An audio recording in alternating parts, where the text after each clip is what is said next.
What's going on, world? It's your boy at Big Game James _36, and this is Big Games B.S, part of the Media Group, presented by the MFTK Foundation. MFTKFoundation.com is the go-to website for all of the different things. Got a lot of stuff going on. The rest of this year, winding down. This is basically the last real month. We have 6 weeks. So this is the last month of tournaments, and then we have 2 national tournaments that we'll be doing. Everybody will be doing battle nationals. Not everybody, but most of our teams will be doing battle nationals. I believe it's going to be in New Orleans. So hopefully it's in New Orleans because I'm going to bring my team. I got to go see my boy Anthony so I can go get some good food and hang out. It was supposed to be in Nashville. I would have seen my half brother, but I know our next tournament again is going to be outside of this weekend. The next tournament will be the end of the month at Battle Atlanta. It was supposed to be in Charlotte, but definitely going to need some help with raising funds for that as we try to finish the season strong. Tons of drama and shit that goes on with youth sports, but it gets quelled quickly when you have strong, effective leadership. I guess that's what you got to do. And unfortunately, sometimes people got to understand that you got to know when to hold them and when to fold them. And when I tell you I'm in the talent acquisition business, the biggest problem is that I only use that for the 18U. And we are no longer just using that for the 18U. We're using that for every age group now. So 12U had to figure out we were in the fucking talent acquisition business. So we had to make some clips this late in the season. Really good players, really good coach. And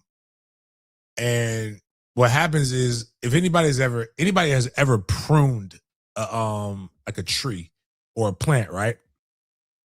You prune it and then it grows bigger, right? So the minute, I don't know if it was the universe telling people that we had available spots, but as soon as we cleared up some spots, my DMs, it's the craziest thing. And it's the kids and the parents. Like, I got, 15U quarterbacks, 14U guys wanting to get added. So like it made our teams a little bit stronger. I can't wait. It's almost like, and so yesterday at practice too, at 12U practice, I got kids talking about, I can't wait till next year. Coach, we're going to be this. We're going to do this next year. I'm like, damn, dog, let's get through this year first. But that them saying that made me, because I've been, one thing I do it with the book. If you've done the book bag drives a couple times, I'm quick to say I'm MFT can like a motherfucker. Toward the end of it, then we do it, and I'd be like, all right, cool. But yeah, it's all fun though. It's all fun in games though. But I don't know if Jaden put it on there, but C1 in, and then I gotta defend my boy Bryson. They try to make it seem like Bryson got locked down in that game when he scored 2 touchdowns. I saw that. And old boy got cooked, so he had to start holding on for dear life, and they just weren't calling it. But the no haircut, that I told what happened with no haircut Nick, right? Yeah. They put the video out there and the stuff. I just want to put out here a public service announcement. Antonio does not coach for MFTK. Antonio was the one who was talking trash to him. He is no longer allowed on our sidelines. If he watches a game, he has to watch it from the stands. Like, we do not need that kind of smoke and that kind of drama. So, but on that note, let's go ahead and start our show off the same way we start each and every show off with the word of prayer. You already know what time it is, dog. Thank you, God, for another day. Thank you, God, for another day. Thank you, God. God is great. All the time. All the time.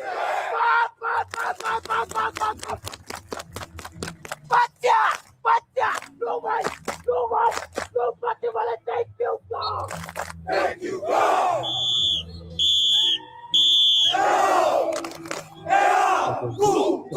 Go. All right, Jaden, what we got? Good morning, everybody. Welcome to another morning edition of Big Games B.S. here on March the 4th on Wednesday. This is your first time at the show. Welcome. And if you're wondering why it's called Big Games BS, it's because we bring the good, the bad, and the BS of the sports world, especially football, to your screens, eyes, and ears. We're going to start off this show today with our FSU topic. Excuse me. Then we're going to talk about some feeling old yet moments, also some NI deals and news as well. Before getting into the NFL section, we're going to talk about free agency since that's a point, hot topic to discuss. Then we have some players who've been moving around, some franchise tag ease, and we're going to talk about some players as well before getting into cap space and our big games BS section for today, where we bring the scope of the conversation outside of the typical sports world. We have a BS or bussin' food review topic and our OG and YN Wyland segment. It's a joint segment today. But first things first, let's talk about some FSU football. We got some news coming from Norvell Central. Just wanted to give you guys an update about the quarterback situation, but more importantly, about the quarterback's coach situation and how that has some overlap, and gonna share this with you guys right here. Just give me 1 second. My computer's a little slow. So, Florida State will be bringing in Auburn assistant quarterbacks coach Jesse Stone. This should further strengthen the idea, according to Norvell Central, that the Seminoles could be having Auburn quarterback transfer Ashton Daniels as the starter for the 2026 season. James, I know you're, some would say, of an insider. Do you have any inside scoop on that quarterback situation coming from FSU? I mean, he's supposed, like, obviously when you bring the bigger prospect in, that's the guy that you're expecting. But I think it's going to actually be an open competition. Between, and I think the young man who's coming from the junior college is going to actually go out there in the summertime and compete. But I think it's Ashton's job to lose. And again, I want people to realize that if we got a guy who can complete the ball over the middle of the field, we actually got we're a better team. But you're not a championship team, but you're a better team. But when we look at the landscape of college football, and we talked about this numerous times, was it 12? I think it was like 10 of the 12 teams, or 10 of the 12 teams in the college football playoff all had transfer quarterbacks. All had quarterbacks that were unceremoniously booted from their other schools. One in which was the starting quarterback on was it FCS or D2 national championship team for Ole Miss, the Trinidad James kid. D2. And nobody was like, oh, this D2 quarterback is going to lead us to the promised land. Nobody thought that. And the thing that you got to realize is that we don't know.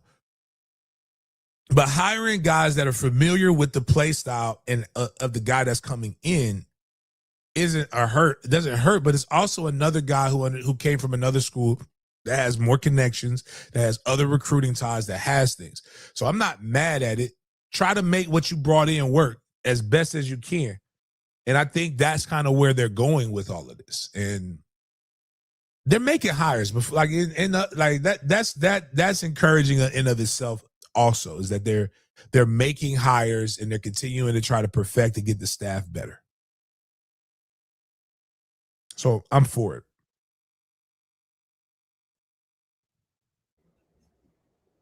We got some video of Ethan Pritchard helping the squad break down the huddle, and man, it was just great to see Ethan back out there with his guys, courtesy of Norvell Central as well. We got the video of him right here with the squad. First, I want to say shout out to my guy with Norvell Central. He's been around since Norvell, since about 2000. And he is really ascending, really blowing up, really putting a lot of good news out there. I ain't talked to him in a minute, but he's doing some good stuff, and he's shifting over to Twitter. It looks like, because originally he was killing it with on IG and just putting up pictures, but that ain't courtesy of him. That's courtesy of YouTube. It was like he wasn't there, but like it's still good though that I like that he put this up there because I probably wouldn't have seen it because I ain't really watching none of that stuff. I'll be at a practice or two in the spring, but I ain't really focused on all that stuff. Special guest that came out. Standing proud, one day and one step at a time, right? Get your butt in here. You can help us break it out today. Everybody up. Oh, that's so amazing to see. That's so awesome to see, man. Like, good for that kid. And again, this goes to the thing where I get it. He hasn't won like we want him to win. Like we're not any good. Like we're nowhere near as bad as what everybody wants to say, but we're not what we want it to be. But damn, man, like this is just one of those things that just them heartwarming shit. Like it's kind of just like where you like, you know, like damn, man, I like that shit, man. Kudos, like that's why I like, you know, that's what Coach Norvell, you know, is staying with the kid, riding with the kid, and just to think like it wouldn't shock me if in 2 years that man is playing football again. Maybe not even 2 years, man. Maybe sometime, not this season, but like sometime next year. But like it's also just how cool and resilient the human body is, man. Like that man, like was shot in the head, bro. Yeah. And is here walking and doing some really, really good things, man. Love it. I'm here for it, brother. Keep doing your thing. Talk about some Knoll baseball. So Knowles got a walk-off win against JU 7-6. Want to give a quick shout out to the Knowles baseball program as well. This is our feeling old segment because Oklahoma lands 5-star linebacker Cooper Witten, son of former NFL tight end and Oklahoma tight end Jason Witten. The guy who hates his family. Remember, Jason Witten was told you got to stop playing because like you can get hit in the head and die. And so he went to commentating, and then he just said, "No, I'm not. Retirement's not for me. I just don't want to be around these people." So like, but kudos to Cooper. Shout out to him. That's a good feeling, especially when they go to your alma mater. So or that woman is that his alma mater? You said that's his that's Jason Witten. Somebody played. They thought he went to Tennessee. He went to Oklahoma. Yeah, he went to Oklahoma. But hey, kudos to him. The thing I love the most about Trey is Trey loves to say things like, you know, FSU sucks now, but they're not gonna suck when I get there. So I hope that happens. Trey and Kai go to FSU and their grandmother gets to check it out. So we got a fact. Yeah. Well, bottom line is the boy is going to college and he's a 5-star. Damn. He doesn't blow his caption up here. Can we find some film? Yeah, he went to he's the current tight ends coach at Oklahoma. My bad. Okay, so he went to see, but okay, so you get to coach your kid. So this is nobody cries about nepotism that way. But I want to watch some film of Jason's son. I want to see if he's worth the 5-star.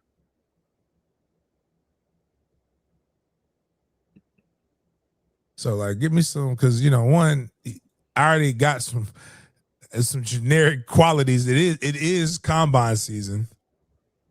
So like, is he coach's kid?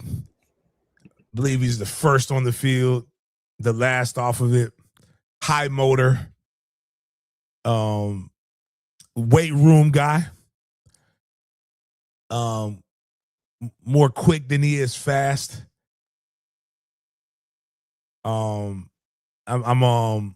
looking forward to this film.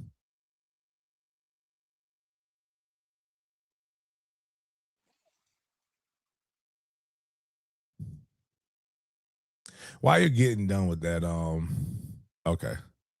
So Cooper Witten, Liberty Christian School.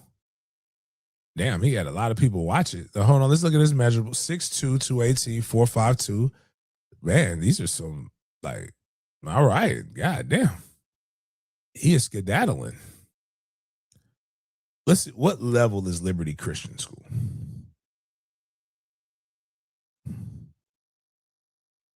Liberty Christian School. It's in Texas, Argyle, Texas. So we don't have no junior. So is he he's a 2027? See, when they don't have them highlights from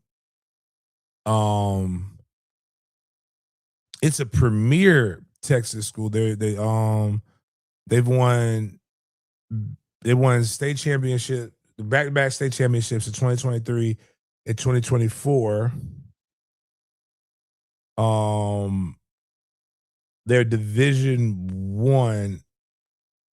Oh, you know who the head coach was when they won the back-to-back state championships, Jaden? No. Jason Witten. They were, oh man, he recruited his ass off. They went from a 2-win season to undefeated record. If like he didn't develop them guys. He brought kids in because it was a private school. He's a 4-star son. He's a 2027 kid. I'm just giving some things on it. Where we go? There's Liberty Christian is widely recognized for his recent dominance in the highest classification of TAPS.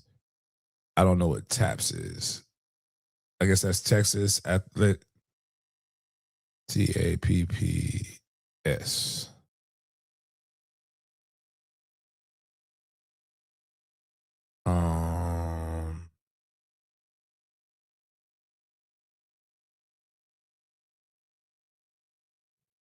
Okay, well, that's one of these associations. I don't know how good it. When I'm looking at the pictures of this, it looks like it don't look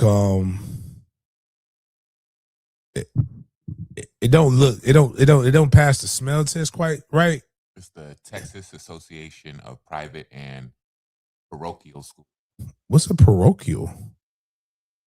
Oh, I first time I seen that word. If you couldn't tell, Yeah, I've never seen a parochial. PAR, maybe I'm not. Nah, I mean, Devin put it in the chat. So like, they have D1 and D2. If you went from 2 wins, basically this looks like how we have. I call it ass, but it's the Sunshine State Athletics Association. They're the new alternative to the FHSAA. There are some teams that are good in ass or SAS, but they're not on the level of FHSAA. Gotcha. And when I read this and I look at the type of school, I think they'll probably be better in girls flag. I don't think this is Texas football though. But let's watch some of his film and then now give us a parochial is basically saying the church schools. So they go to a parochial school. So I definitely know this is white. Oh yeah, hold on, Paul. Blow this up.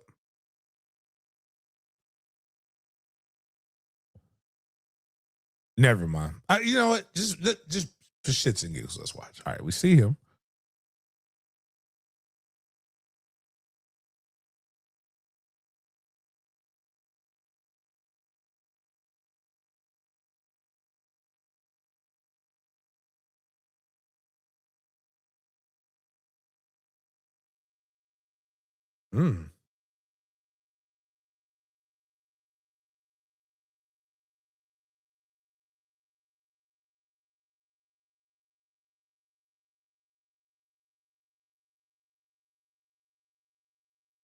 Facilities are nice.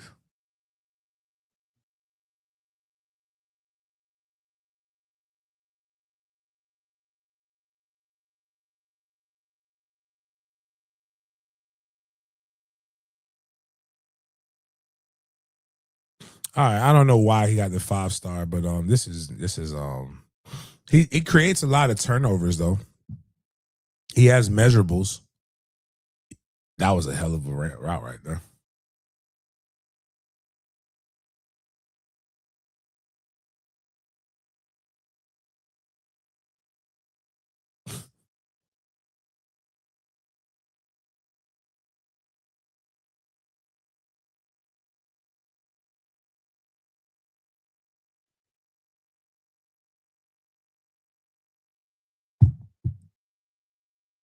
Damn, how are these?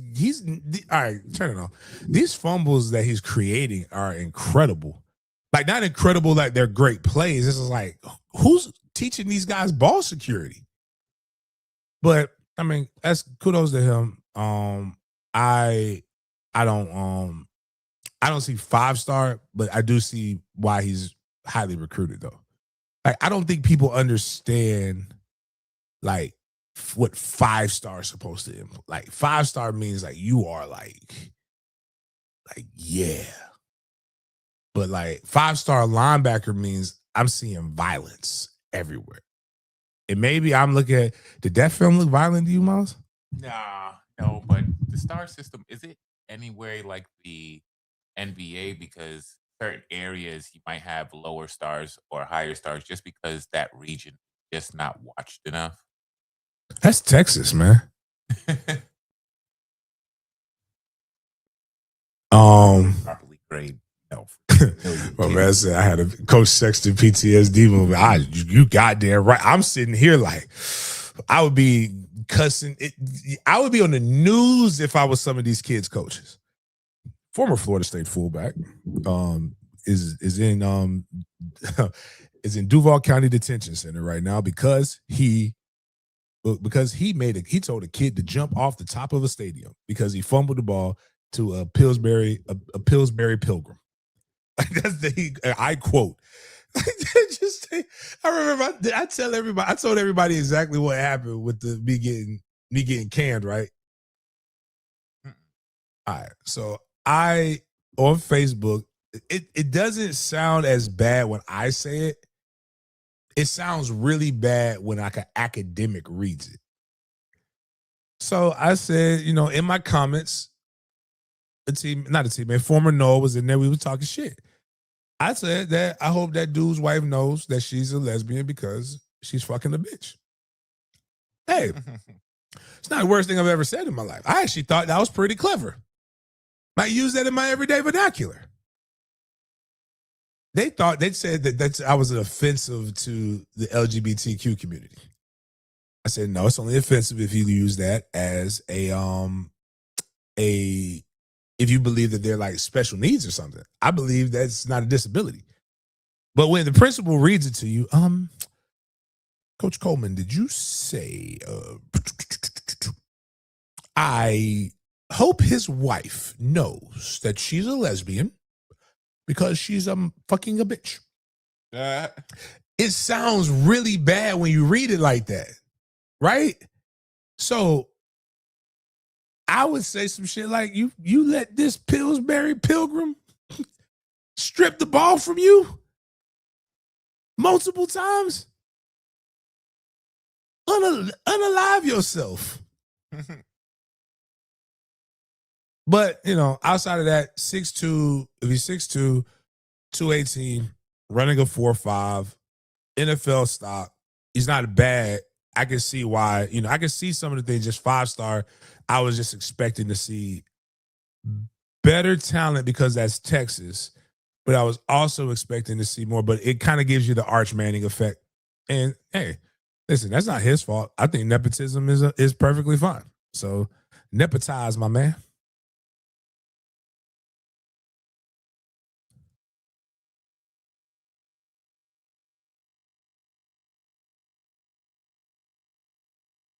You're muted, Jason. I don't know if you're talking. My bad. My computer was just acting up. But Arkansas and Tyson Foods have struck a sweeping new partnership with a fascinating twist. The deal places Tyson's logo patch on all 19 Arkansas team jerseys, and about 90% of the money will go directly to Arkansas through excuse me, through NIL deals. Shout out to Arkansas and Tyson for that. Thought this was a pretty cool thing. Using your alumni base.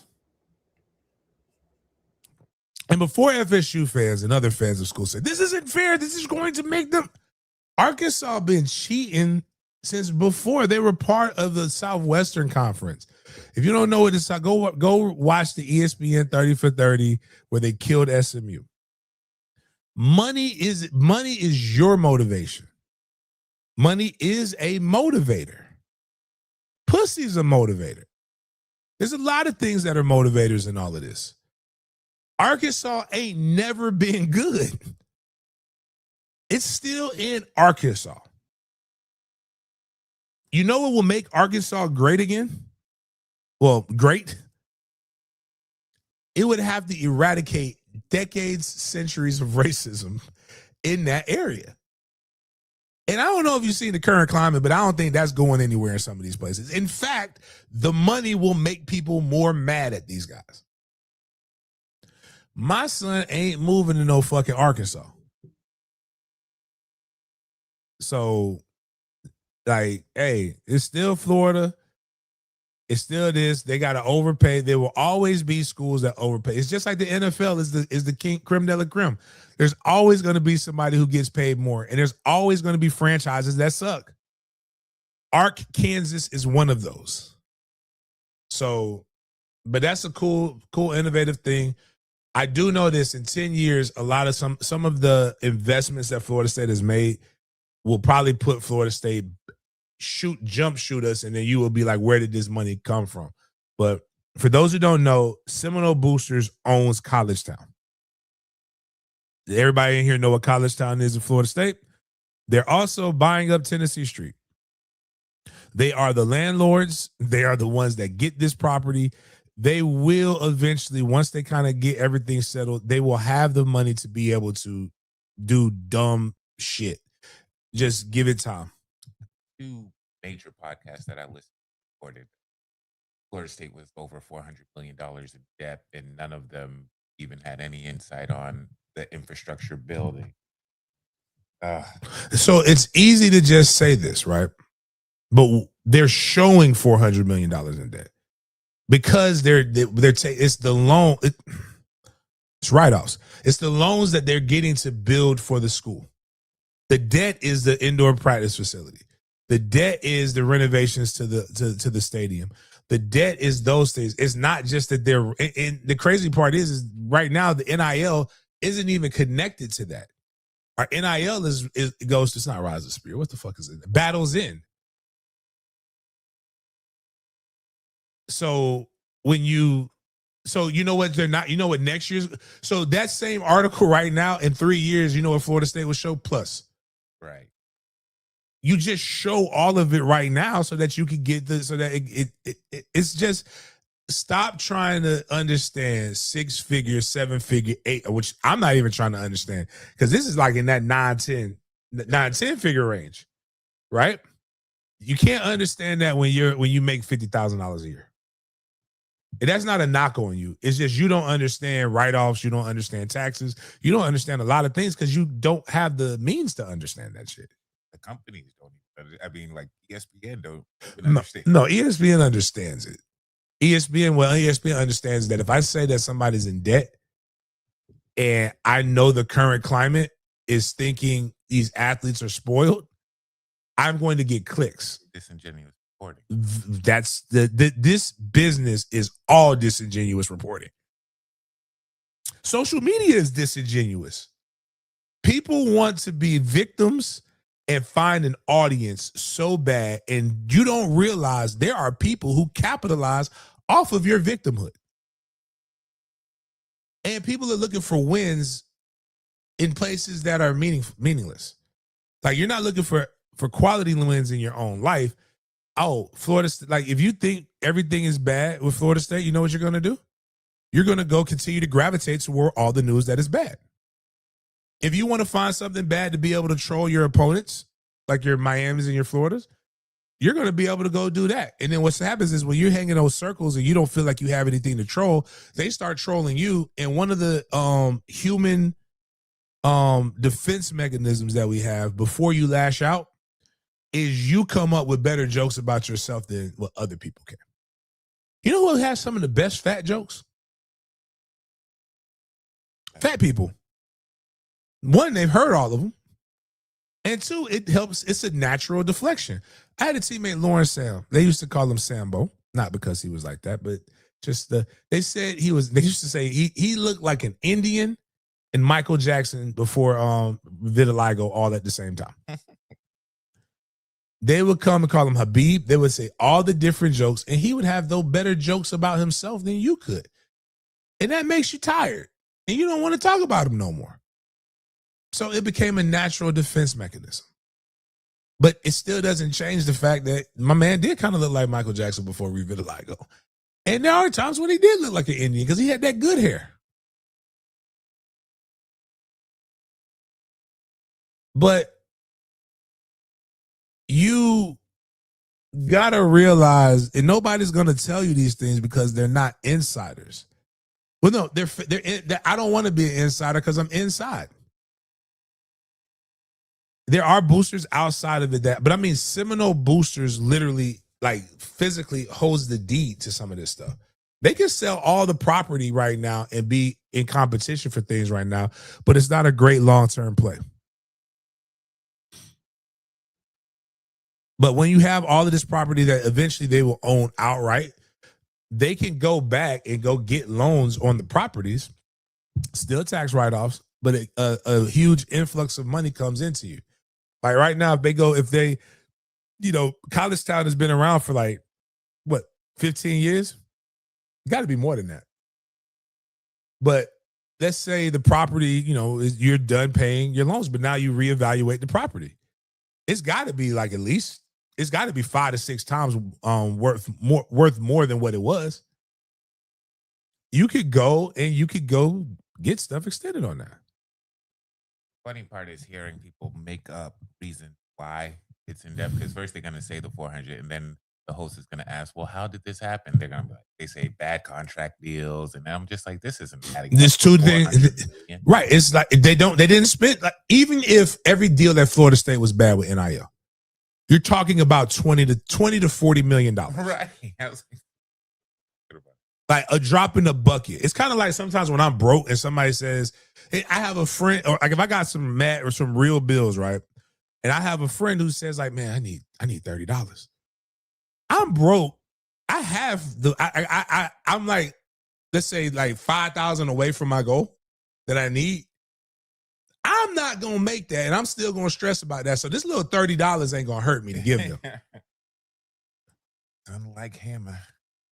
So that, and then somebody asked, like, our TV deal, which is part of the reason why we have to like, they fought so hard to get out of the ACC, but we still have the most money than any other teams in the ACC because the contract is over the average over 5 years, and we're still one of the top watch programs. We had a really good deal that was given to us by the Big 12, but it wouldn't have helped us in the long run, especially if we could have got hot and did what Miami did. If Florida State would have done what Miami was able to do, our fans would be like ecstatic. We would have had the best deal in all conferences because you don't have to split. You get a bowl share, but the college football playoff doesn't count toward your bowl share. Like Miami got all that money. So, which still kind of just makes them catch up to us in the TV deal. So we could have got all the money for the TV deal, and we could have got all the money for making it to the finals, if that would have been a world that we lived in. But, hey, it didn't happen. So there's that. Somebody asked anything to the fact that they canceled Mike's booster tour. Yeah, it's a little hostile right now. We don't want to put guys in situations that are just bad, like, because nobody's listening to anything positive. It's all negative and toxic. He needs to win. They all want him fight. Like, not all. It's not even, I wouldn't even go as far to say it's the majority of the fan base, but it is a fucking lot of the fan base. I go as far as say it's 60-40 that want him fired. 60% want him to stay or don't care or indifferent. 40% like one of them gone yesterday. So that's part of the reason why. Would you want to go do 8 weekends or 8 weeks of traveling and everybody says you suck ass? Nah, I wouldn't. That's not me.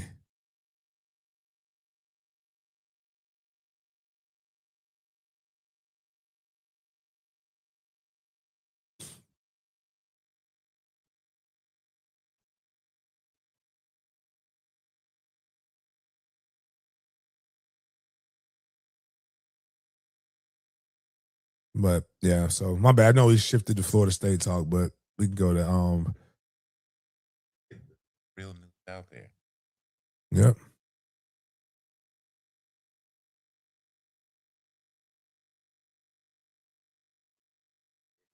There's always someone behind. Stephen nuts and bolts. I think Jaden got bumped. Yeah.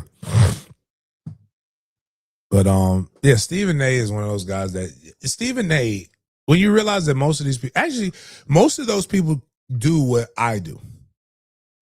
This is what I mean. I know more. I'm not going to talk about the difference is I'm not going to talk about nothing that I don't at least have a good working knowledge about. Stephen A. Smith gets paid a lot of money by ESPN. And not just him, I'm just using him as the trope, right? They gonna get their money, they're gonna get the butt out the duck. And it goes back to something that happened a few years ago. Stephen A. Smith was talking about a tight end for the Chargers that had been hurt all year. Saying, and when the Chargers were making a playoff run, that this is one of their better players. And he didn't know that. Stephen A. Smith is a guy that you could put information in front of, and he can speak because he's really good at speaking. Yeah. It doesn't mean, and it's going to sound intelligent, which is what a lot of people look for. It don't mean there's anything of substance in that. Right. And that's why he's getting like his lunch money taken in the political world. Because he ain't saying shit of substance. But people who don't know any better think he's an authority on those issues because he enunciates his words. He speaks with distinction. And he's actually kind of entertaining when he talks and it's the Southern pastor thing where like you ever realize all of them sound the same? I mean, black people are gonna take from black people. Famous black Right. people often take. But like, and then because he's black and he'll say some things that black people shouldn't do, like just very generic. It's white people who be like, you know what? I agree. They need to stop shooting themselves. Yeah, he's one of the good ones, even though cross cultures, you shoot the people who are in front of you. White people kill white people, black people kill black people. The only person, as I've said on this show, the only person that I know who has a higher probability of being killed by a Chinese person or an Indian is me. It's because my neighborhood is full of Chinese and Indians. Like Trey has grown up with more Chinese friends than I can count. The only Chinese people I knew coming up were the people who were in the corner store. But, that's neither here nor there. But like, that's just, again, a point with that. Like, it's not, why tell the truth when the lie is more entertaining? Yeah, they're coming. And you really don't want to know the truth. Like, you really don't, like, some of this stuff, one is boring, or it's just really, you don't want, it's been meetings or information that I've gotten that I really wish I didn't get because I didn't know if I was going to live. It just felt like, I remember when Willie Taggart was when Florida was trying to go after Willie Taggart, and I was able to listen in on the conversation.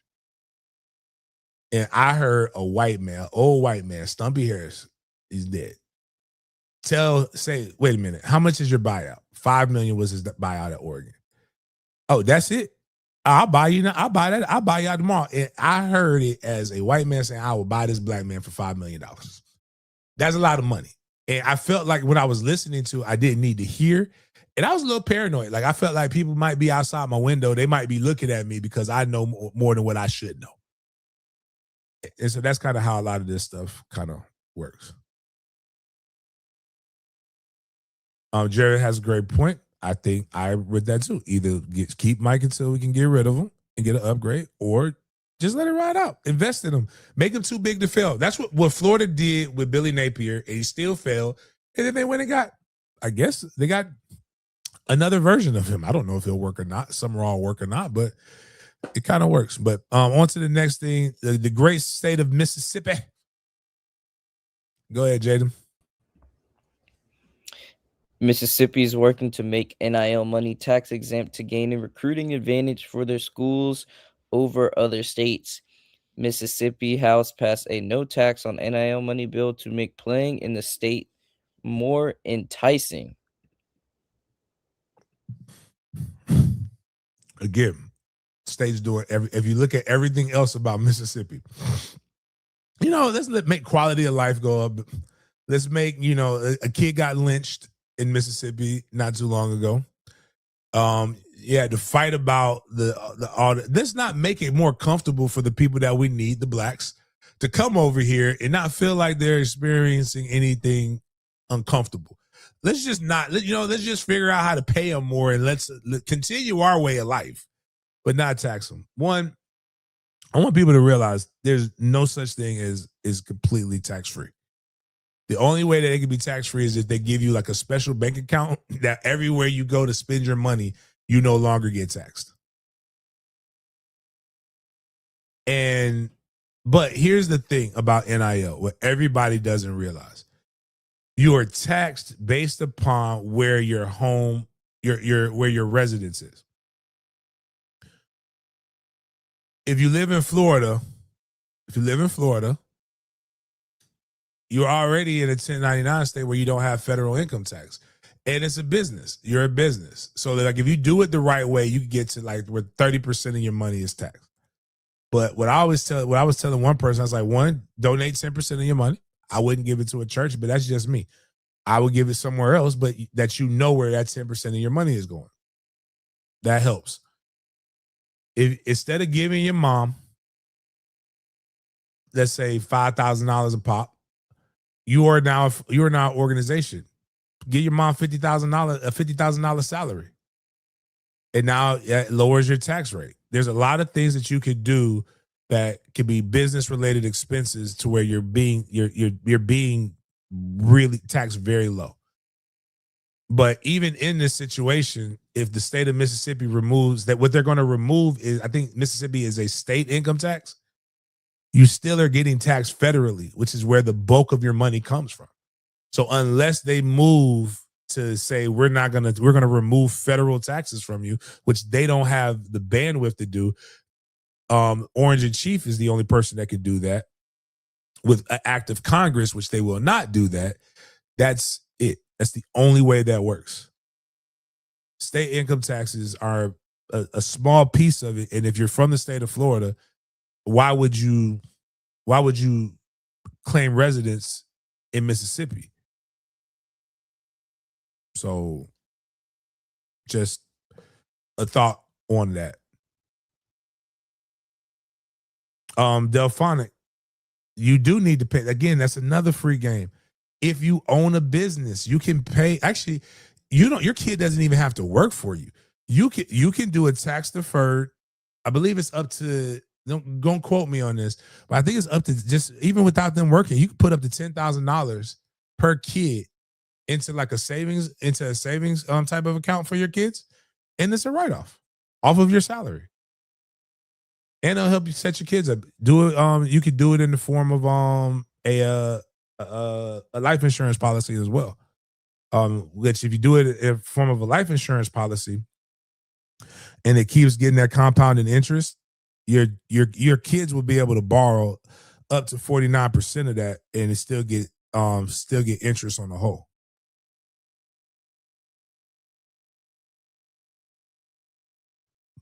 But yeah.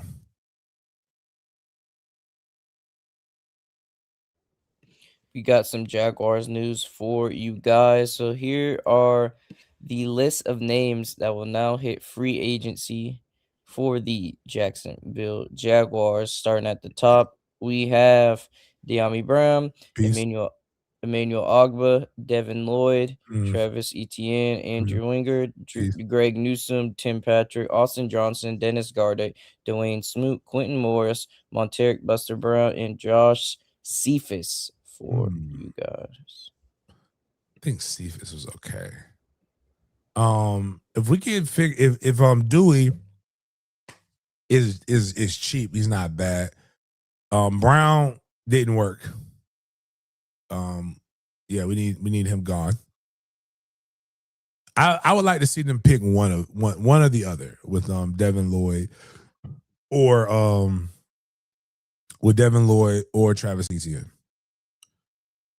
But I do believe you could get another Travis Etienne, or not quite him per se, but like one that does similar to what we want him to do in the draft or in free agency.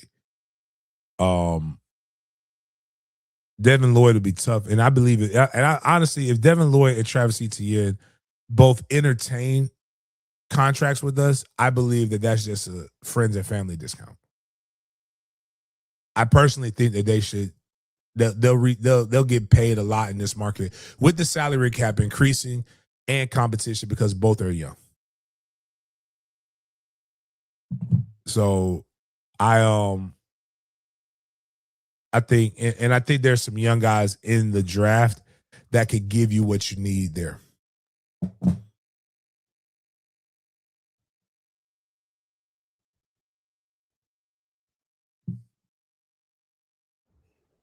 Our AFC South rivals have made a move. So the Texans traded for Lions running back David Montgomery in exchange for a 4th-round pick, a 7th-round pick, and offensive lineman Juice Scruggs.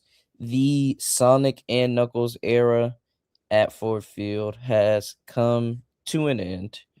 James, what do you think about Montgomery in that Texans uniform?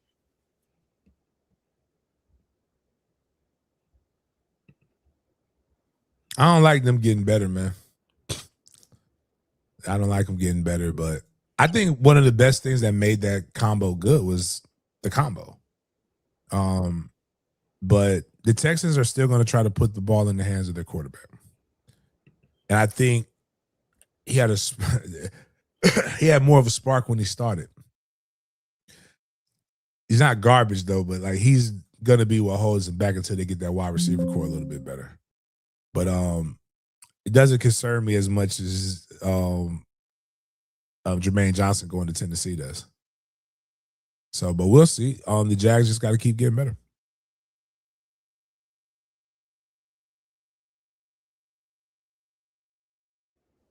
Got some news coming from Arizona. So it's official according to Mr. Rap Sheet, aka Ian Rappaport. But the Cardinals informed Kyler Murray that they are releasing him.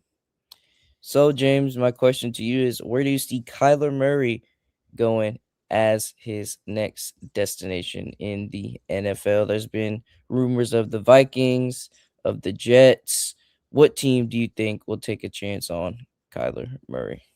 I mean, the Jets would make sense because it's more like Justin Fields and the guys they have had recently. I just think he's not any good. I mean, he's not any good to lead a franchise.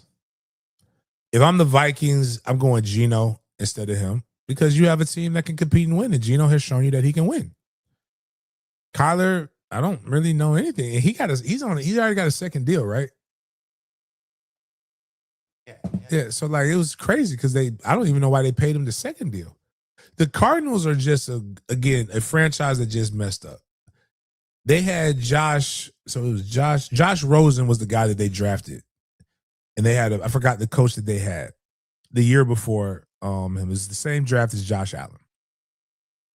Josh Rosen was one of the better quarterbacks in that draft, if I remember correctly, and he's who I got the motherfucker ball from. Like it was a great quote. Never got a chance because they fired that coach and they brought in the fail upper. He got fired as a coach from Texas Tech. It'll come to me in a minute.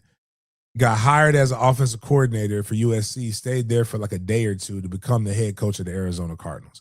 We had never seen this before, but people wanted to bring the spread offense into the NFL game, and so they brought him in. They went and picked Kyler Murray. It was Cliff Kingsbury, yes. So they had to. So they got rid of Josh Rosen, who went to the Dolphins, but then ended up getting somebody else, and then just the whole cycle, he ended up not playing. And so now we don't even know if that guy would have been any good or not. He never had a chance. Especially after seeing Sam Darnold, it's like, damn. It's like he, Rosen dirty. Yeah, like Rosen just got railroaded. And for Kyler Murray, so this is how when anybody says, James, why you got to race bait? Why you got to be this? No, this motherfucker's trash. The white dude was better. He should have had an opportunity. This is where you go in that goddamn DEI. Like, all right, man, and they did nothing. It like nothing to analyze the trend, try to see if this is really a right decision. He has nothing. Like he's got plus speed, or at least we thought, but it doesn't do shit for you. He ain't like Lamar. He's a midget. He's got small hands, if I remember correctly, and he can throw it decently. But nothing that you saw outside of he plays football like a badass toddler. And this picture that you picked looks like what my baby boy looks at me when he does something that he ain't got no business doing. And that's frustrating as a coach.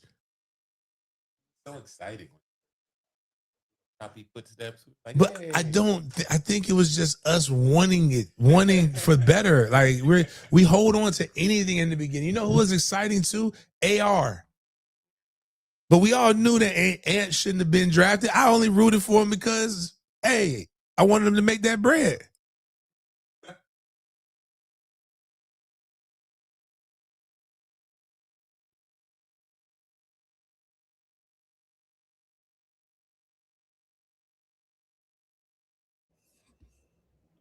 So we got to talk about another QB. We're going to go back to the AFC South division because the Colts are placing the transition tag on their quarterback, Indiana Jones, aka Daniel Jones.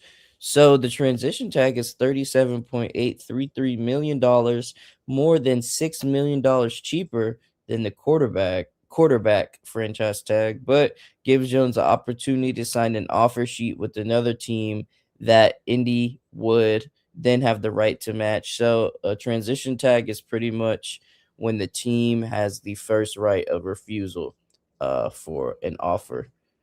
And yeah, James, looks like they're going to get a little bit of a discount for Daniel Jones as well on this franchise tag. Where do you see him? What do you see him doing coming back from that injury he suffered during the Jags game next season with the Colts squad? He gonna be ready? Because that was December, first weekend in December, right? When he popped his Achilles? If I'm not mistaken, it was December. I thought Achilles injuries were like a year. Yeah, they're typically are. Yeah, like a year. Once he makes that transition back, though, if they're playoff contenders, I don't even know. But yeah, he did have that ACL injury, if I'm not mistaken. Achilles ACL injury. So wait a minute, it was ACL or Achilles? My bad. It was. Let me make ACL. I would be like, all right, I've seen cats come back for 4 months for that. A torn right Achilles tendon. Yeah, so the Achilles is like all like that's a.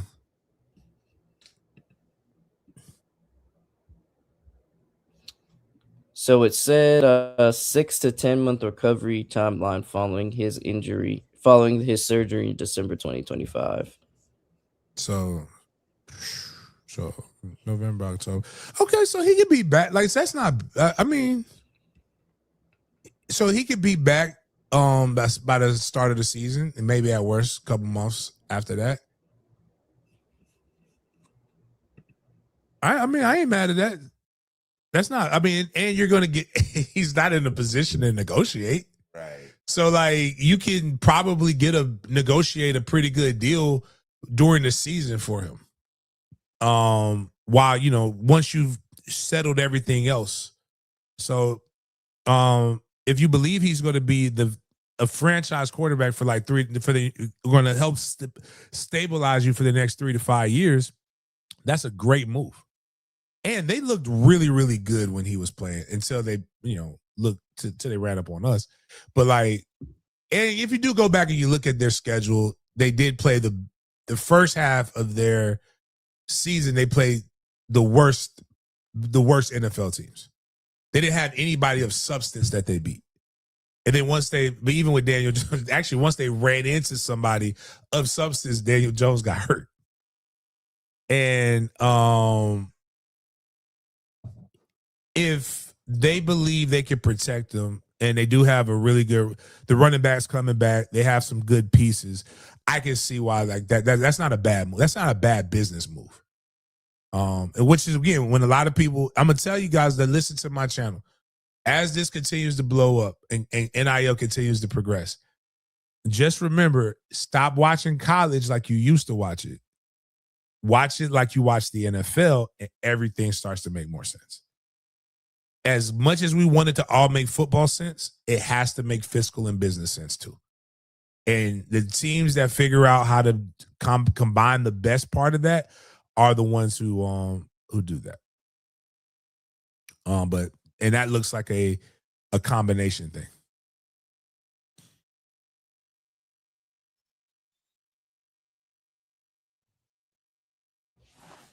We got Breece Hall right here. So Breece Hall actually received the franchise tag from the New York Jets. Just wanted to share this with everybody. My bad. There we go. Finally loaded. But yes, gonna repeat, the Jets use their franchise tag on running back Breece Hall for all of my Jets fans out there as well. And we have some news coming from Cincinnati. So the Bengals are not going to franchise tag star pass rusher Trey Hendrickson. So with that, Trey Hendrickson is set to become a free agent. And during the season last year, there was trade rumors with Hendrickson. Obviously, they would have got something comparable for the trade, but this time they're not getting anything in return if he gets picked up in free agency. Just a bad move by the Bengals as well. But man, sucks to see, but I know he's going to make a defense happy for sure. I mean, they should have just let him go before. That's actually, shit. We've been talking about the white boy. Was it Max Crosby? Give me him. Give me that white boy.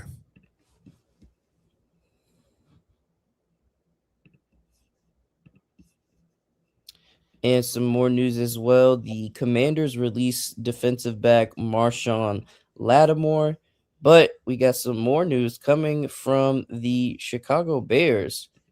And you guys are probably have heard or seen this post, but the Bears center actually retired at the age of 27. The Pro Bowler Drew Dahlman has informed the team he is retiring from the NFL. Dahlman left Stanford in 2021, and after 4 seasons in Atlanta and 1 in Chicago, he has made the sudden and surprising decision to retire. But somebody gave some context on this situation. Shout out Carmen Fatali. She said that Drew's dad was a player and a coach. He's seen firsthand life after football and the effects the game can have. If anyone's going to make an informed decision on when it's time to hang him up, it's Drew. Happy for him, sad for the Bears. I mean, everybody, everybody has their own personal thing. I had at the sevens. What's my guy's name? It was D-Jax. But now was it D-Jax? He played defensive end for us. Very emotional kid at Florida State, but then he transferred to Colorado. If anybody remembers that young man's name, he's from Atlanta. and we were just talking. We were chopping it up. He's been with the Dolphins for 3 years. Well, I believe this would be his third season with the Dolphins. And I just said, hey, man, get to that fourth. And, man, you've had a phenomenal career. So hard to get 4 years in the NFL. Right now, the way the benefits are, just getting to camp in the NFL opens you up to doors that would change your life. There's some discounts that I take advantage of all the time. I get my rental car, get really good rates on rental cars. Just because the NFLPA has a lot of things and a lot of benefits. It's a lot of bullshit to it if you play for a long time, but there's also benefits to it. But if you get to that, like, so what he's 27, he's made enough money, he's got the rest of his life ahead of him. And sometimes people just want to be dads. Sometimes people just want to be normal. McClendon, yes, McClendon. Thank you, Delphonic. It's McClendon. Like, sometimes you just, like, the longer you play in the NFL, the less real everything is, less real regular life is. The longer you make six figures, the less you realize that $60,000 is a lot of money. Like, because now you got to go get a regular job. But the more you've played and the more you play, the more you do all of these different things, the more access you have to things, it's the harder it becomes, and the transition into Gen Pop becomes a lot harder. And I think that's something that doesn't get discussed enough in the mainstream media in explaining to athletes or even to young people. All we see is the glitz and the glamour of what comes with playing in the NFL, but not understanding that coming down off of that high. And kudos to this young man for knowing when to fold him, knowing when to hang it up, knowing when I've had enough. You don't have. I remember telling my mother when I said I'm done. Are you sure you don't want? It was more so your family likes the idea of saying my family member, my son, my brother, my cousin, my uncle is in the NFL. And I had to tell my mom, you're not taking those hits. You ain't go through training camp. I'm the one who did all of that shit. And it ain't working for me. And bigger than that, I don't think he would have had to deal with it. But when you're on the bottom half of that roster, it takes a mental toll on you because you don't know if you're going to be there. Now, if you're in the top half, man, you can play forever. But like when you're a guy scrambling to be able to make the team every year, this shit gets old. And you're ready to like move on to something else.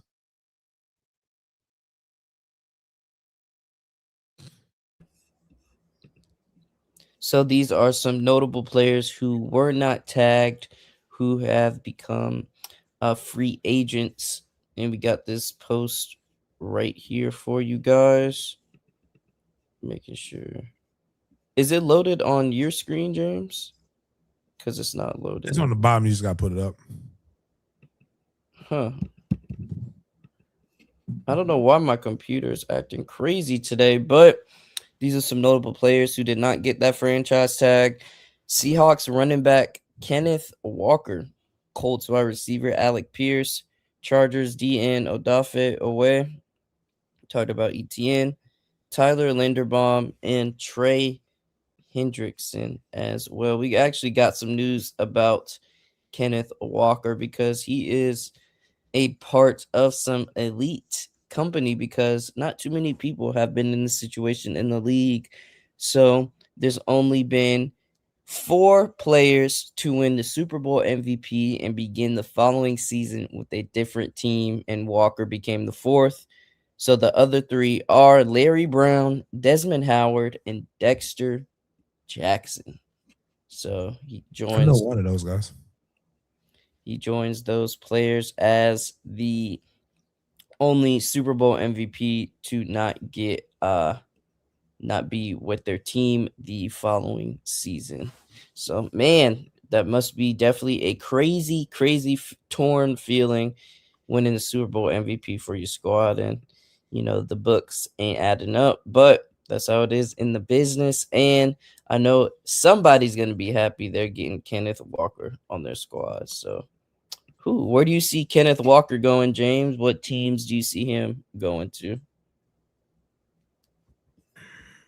teams that just need a veteran presence because I think he's toward the tail end of his career. That's the problem. Um, and the NFL MVP at that position doesn't do anything for you as much as it would do for like a wide receiver or a younger wide receiver or even a quarterback. Like he wasn't the go-to guy in the beginning of the season for the Seahawks.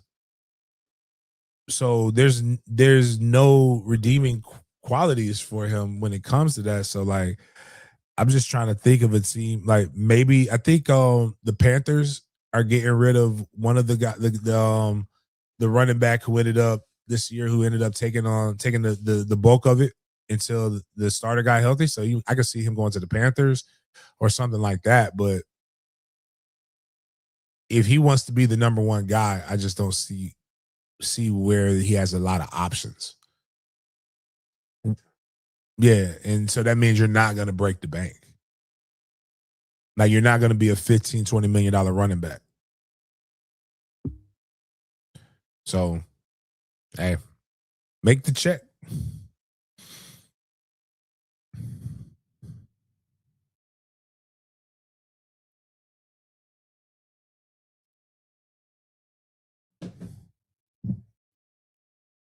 You're muted, Jaden.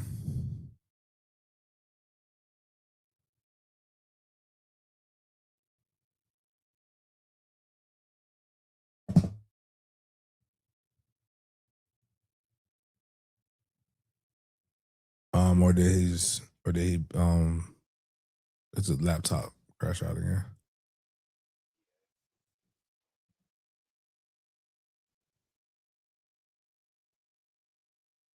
All right, well, let's go to the next piece of free agency then.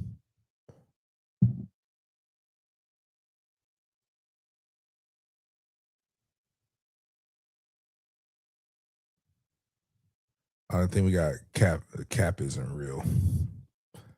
The cap is real, but the cap isn't. Why he's talking about that. One of the things we always see, like when people they say this team is over the cap or this team is under the cap or blah blah blah. Like you see somebody restructure their deal, and all of a sudden they have a ton of money. And what they're going to put, what Jaden going to put up here eventually is the restructure potential for teams for 2026. Like the Cowboys could just do a couple simple restructures, and the Lions, and they'll be at 100. Both of them will be damn near at 130 million. You have the Buccaneers and the Vikings that I have over 100, and even where are we at? The Jags are even with the Jags with a couple, they get you to 61.4 million, which means they'll be able to keep. They can with that they can retain a significant amount of the talent that they have on the team, as well as go and bring in 1 to 2 high profile free agents that could potentially push them over the top. The team that is screwed is the Philadelphia Eagles. They only have no matter what they do, they only have about $6.7 million, which means they're going to have to make some cuts, which also means that they're going to be in the red probably starting next year. That means if you can't restructure the deal, that means you have to cut people. Once you cut guys, you have to hold on to dead weight, dead cap, which is the dead cap. But like, it's just simply, that's why you see a lot of teams restructure and put things in the tune of a signing bonus, to where those guys get a bunch of money. Like I know the Chiefs just did that or are going to do that with Patrick Mahomes and his contract. So to be able to free up some more things for that. So that was the next thing we were going to, right, Jaden?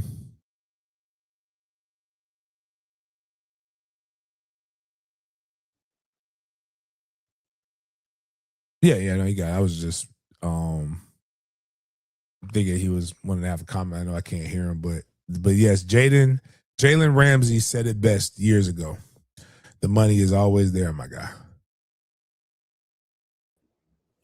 Sorry about that. I don't know why my computer has been acting up, but yeah, we're right on schedule. Also, just want to take a quick look at the highest paid defensive players in the NFL. Just want to refresh you guys' memory right quick. You got Michael Parsons making 46.5 million, leading the pack. Aiden Hutchinson making 45, TJ Watt making 41, Myles Garrett making 40, Daniil Hunter 35.6, Max Crosby 35.5, Nick Bosa 34, Chris Jones 31.7, Sauce 30.1, and Derek Stingley Jr. making 30 million. So hopefully somebody can get on top of Michael Parsons and become that new highest paid defensive player. I'm looking in this, and Micah, maybe Aiden's young, and probably still pay a little too high. TJ's on the way out, but I get what, like, those top 4 I'm cool with. Everybody, Derek Stingley probably would deserves to make more, but like outside of that, man, like that's crazy. Houston got 2 of the highest paid defensive players, but everybody else on that list, you're kind of like, hey, we need some restructuring going on.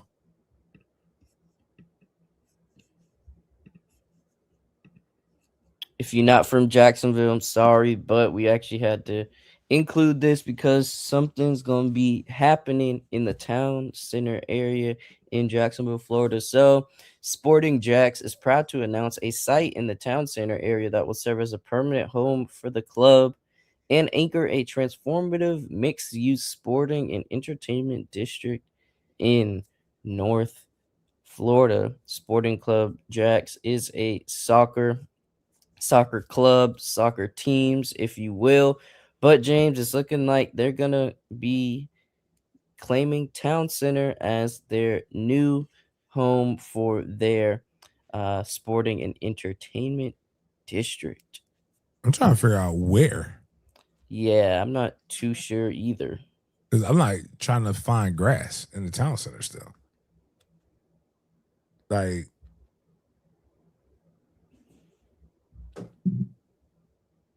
unless they're gonna like do, because I'm assuming that's the rendering right there.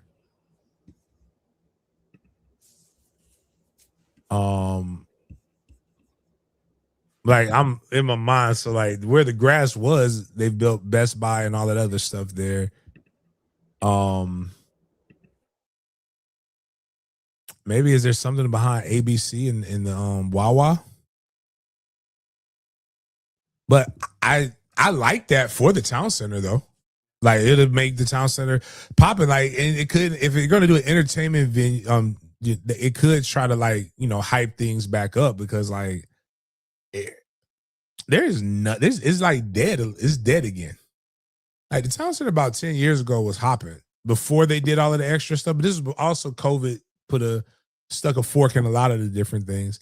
But when I look at where we've traveled to, so when we went to Houston, when we went to Miami, I believe right where we were at in Beaufort, there's a lot of places that have like nice hotels and nice venues, that are around sporting venues, that you can go and get a mix of nightlife as well as shopping, food, and hotels. And those are, if those things are being done, I think it will help Jacksonville be able to make a bid in the next 10 to 15 years for the Super Bowl. You need hotels. You need more things to do. Polo, they do have something on the west side. It's Oakleaf, though. So, ain't nobody putting no shit on 103rd. Like, no disrespect. I'm becoming more of a West Side fan because I see what Kilo and even then. Think of that. Did you hear the nickname? Kilo. Like Kilo, good people. West Side Wildcats just won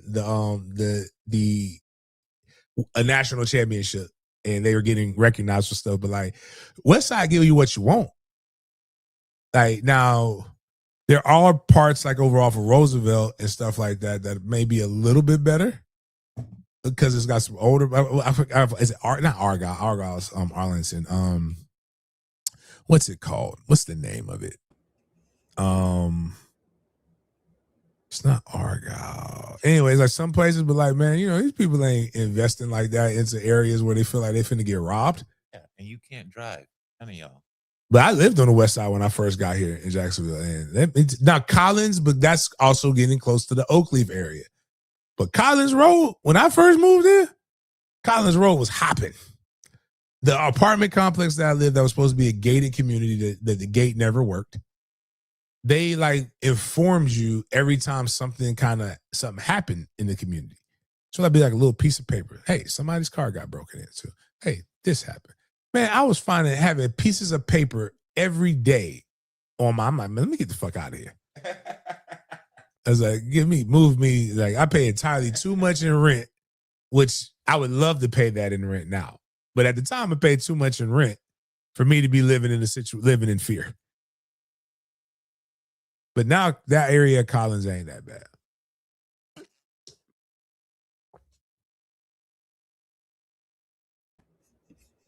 So we are actually at our Big Games BS section for today, and we are gonna start things off with our BS or busting food review topic.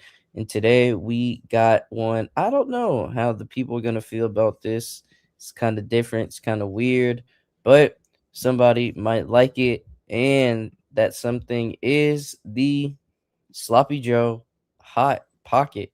So we're gonna watch the video, and you guys are gonna rate this with a BS or bussin' in the chat. I'm intrigued.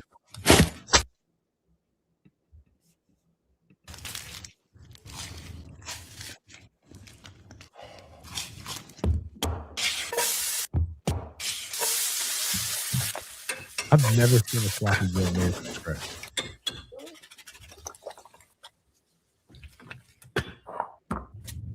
I always want to, like, because it's sweet. Like, what do they do to make the sloppy Joe sweet?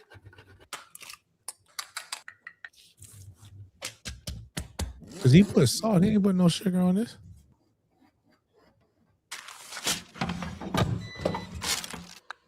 Ooh, that puff pastry made it. Okay, that took it to the next level. What? All right. Let's just be for real. That man didn't make a sloppy Joe.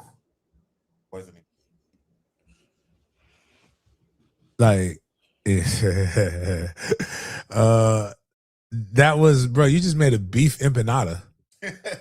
Like, can we, like, just, like, you know, hey, is nothing wrong with just saying you made an empanada, man? Well, filling up anyway. Yeah, it was just, but it was good. I'm gonna eat it. Yeah, for sure. Like, but now I want some. Now I'm gonna go to the spot and give me an empanada. But yeah, that was bussin'. So to close out the show, we actually have a OG and YN Wyland joint segment, but it's looking like it's more leaning towards the OG Wyland part. But James, they got these graphics now, man, for 2036, the class of 2036. You got Levi Tonka Rodriguez. He's a lineman, middle linebacker, D lineman. And, oh, don't forget, he's the kicker as well. Class of 2036, standing at 4'2", weighing 85 pounds.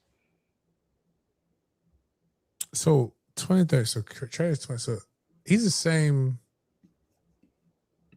age as Killer, or would he be a little older than that? I don't know, but like, hey man, people like doing this stuff for their kids, man, and just I just don't entertain that shit. I know some really, really good 7 and 8-year-olds, but like, I have an inbox full of people trying to recruit my killer. I have an inbox full of people. Like, now, what I will say is, I like when Trey's age, like the West Side team, they're getting some kids that are really, really good. They're making graphics and doing stuff like that. But like, man, we don't know what this kid gonna be. Like, don't give a fuck where you're making a graphic about where you're gonna pay $350, $350 to $500 for the fall is gonna be for your kid to play. Like, graphics should be designed for guys going. Like, I don't like it when the middle school kids say I'm taking my talents to this high school. I don't like when high school kids do it. I kind of get it when you're going to college, but even then, like, we know you're going to transfer in 2 to 3 years. People wonder why the climate is what it is in college, but neglect to see what the climate is leading up to college. Yeah. If you've played for 7 parks and 4 high schools, I don't think you're going to graduate from the same college.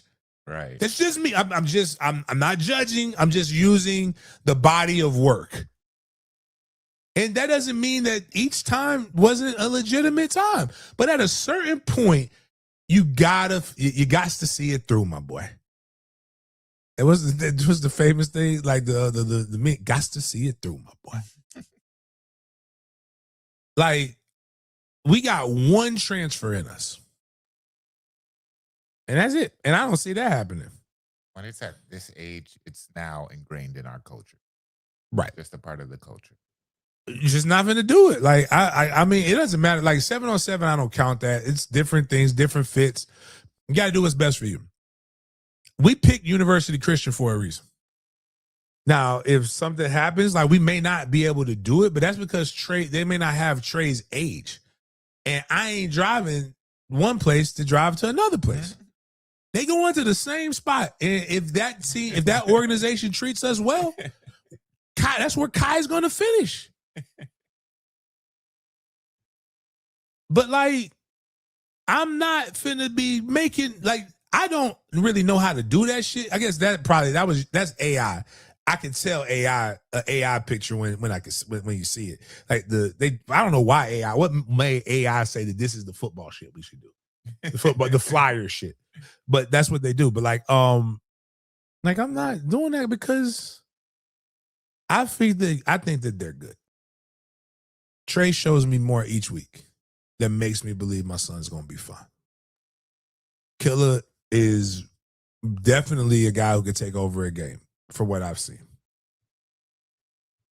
I don't care enough about this other stuff because I know how the story should end. As long as they stay out of trouble and they do the things that they're supposed to do, I can project. If your kid is around me, I can project your kid for you. Now, some of them, just like I got a kid, Trevor. Trevor, nice, right? Trevor, the same size as this kid, and he's 12. Or he's 11. So it ain't much. And Trevor's dad is like 5'2", 5'3". Ain't much upside for Trevor when it comes to that. But Trevor, nice. But I can't project Trevor going D1. Now we got a kid, Snipe. Snipe's dad is short, but Snipe is long right now.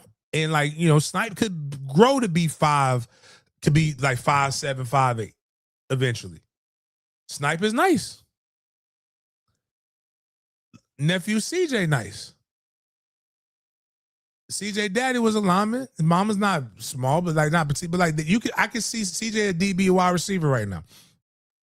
I can see that for CJ. CJ also got big ass hands for a kid his age. I can see CJ being right at that 5'9", 5'11" type guy that can go either way. I can see it. But that don't mean you act like they're there yet. You got to keep progressing. You got to keep developing. Then there's Jumpman. Jumpman 6'1", 195. Ridiculous. Like 8, ain't he? Nah, Jumpman's 13. Okay. He turned 13 January 1st. He shouldn't. He's with 12U by the skin, by the hair on his chinny chin chin. I get mad when I see him. I'm like, what? So but then you got Nuke. Nuke is 5'11", 160. Makes no sense. And he's 12. I can project the fuck out of them because they already got the measurables. But like all of this other stuff, man, like, a lot of times people duck smoke because people get in your shit. But, and it's too much ego in youth ball. And the ego is with the adults, and it's not just the coaches, it's the parents just as much, because you want to be bright. And this is why I literally, and Miles, you've probably seen this over the years. You used to tell me, man, Trey the best player on your team, James. When I would say Charles might be the better player. Or I say somebody else might. You're like, no, Trey is clearly the better player. I'm like, well, you being an uncle. I gotta be. And Trey actually, when we look at that team, Charles is a good athlete, but Charles got to get that. Charles ain't skinny no more. But if Charles would have looked at his daddy's 6'2", 300. Mama wasn't petite. Bro, you better put your fucking hand in the dirt. It Flourish King. And that's what I was telling Reese. I'm like, put this kid at DN or D tackle is unblockable at this age, as explosive as he is. When you see those D tackles or DNs, they always start out at these hyper athletic, like They're they might have ran the ball. At and it's okay but it's gonna come to a point where that shit don't scare nobody. There's a kid called not fat man, what's his name? Grown man, right? He plays running back in this city. Grown man is like 5'10", 275. Playing running back. That shit works in park ball. That shit don't work against Mandarin because we don't see that shit. You too big. We're gonna slow your big ass down. And then we got linebackers that'll knock your ass out. But if they don't put that boy at 3 technique and sell him to go flourish, like that's the best thing. But like I'm gonna prove you wrong. All right, cool. Nick, go ahead. Yeah, prove me wrong. And watch how it works. I'm not telling you, I would love nothing more than to be the villain in your origin story. Everybody needs one, right? Let me be. I can't wait until they do all the original content and they have what was the dude from Blackish? What's the dad from Blackish name? Anderson. Yeah, Anthony Anderson. I can't wait till they make Chunky Anthony Anderson with dreads make me be the coach from the Jacksonville people. Like how he was, I think it was that 8 Mile that he was, or it was one of the movies. Yeah, he had dreads in, and it looked weird. Crazy. I can't wait till they make me that guy, and they be like, you can't do this, and then they played a little soft after school special music. I'll prove it to you. I can do anything if I put my mind to it. But statistics say that this doesn't work, and your kid has a higher probability if you move him here. But nobody want to hear that shit. Then they want to make graphics and they want to say they transfer and they want to do all these other different things. Like shit, I talk to everybody the same way. When my son fucking up, I tell him my son is fucking up. Actually, I tell my son he's fucking. Like Trey dropped the interception, did good, great read too. And I pulled him out. I was like, get your sorry ass out of here. Come over here. Go over here. How dare you drop the damn ball, son? Get that money. But it's parents don't want their kids talked to that kind of way. But then you're talking to a guy who's been where you want your kid to go to. And I say it with a smile on my face. And but I'm a villain to people. And you just don't listen. And you know what? People don't have time for you not listening. And then you tell them go about your business. And then they be like, oh, I didn't mean it. Well, no. Now, yeah, you do. So, yeah. But anyways, that's my soapbox.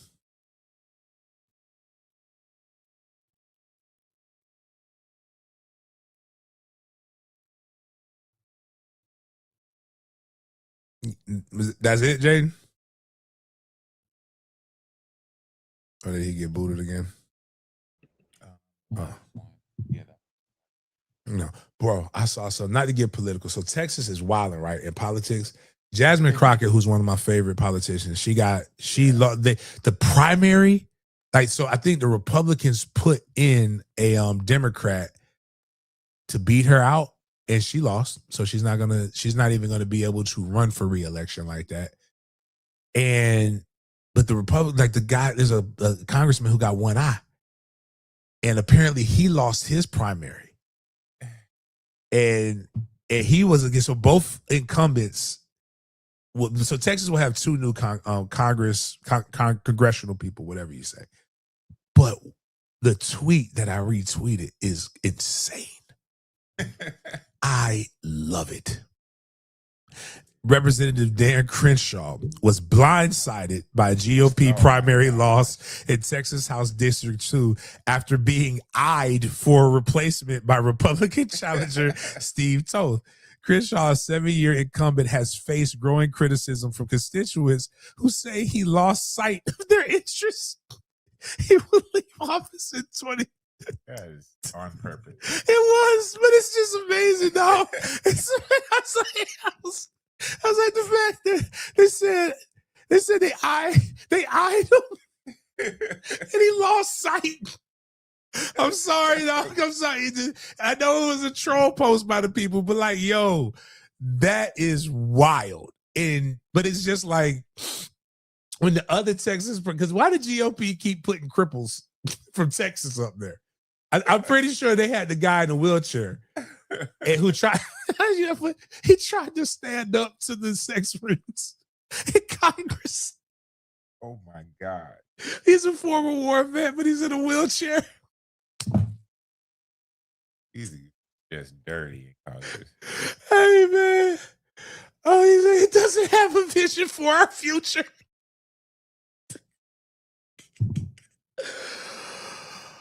I'm sorry, man. That's crazy. I'm sorry, man. Like, yo, that shit wild. But anyways, man, on that note, man, I appreciate everybody for hanging out with us on this hump day. Wednesday morning, we should be having our show. I'll be on the road. Got a lacrosse trip here. Fuck it Friday. Continue to get everybody coming back. It looks like more things in the algorithm is getting us back to some more eyes, more programming. But outside of that, man, I appreciate you guys for chopping it up with me, and we will see you guys next time.